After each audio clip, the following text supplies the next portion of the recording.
بندے کی توبہ پر شیطان کی بدحواسی۔ فرمان مصطفیٰ صلی اللہ علیہ وآلہ وسلم، جب بندہ 40 برس کی عمر کو پہنچ جائے اور اس کی بھلائی اس کے شر پر غالب نہ آئے تو شیطان اس کی پیشانی چوم کر کہتا ہے کہ میں اس چہرے پر قربان جو کبھی فلاح نہیں پائے گا۔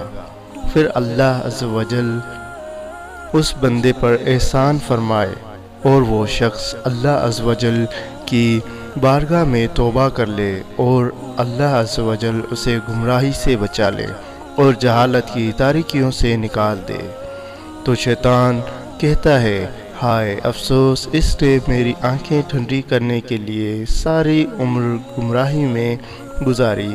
پھر اللہ عز و جل نے اس کی توبہ کی وجہ سے اسے جہالت کے اندھیروں سے نکال دیا۔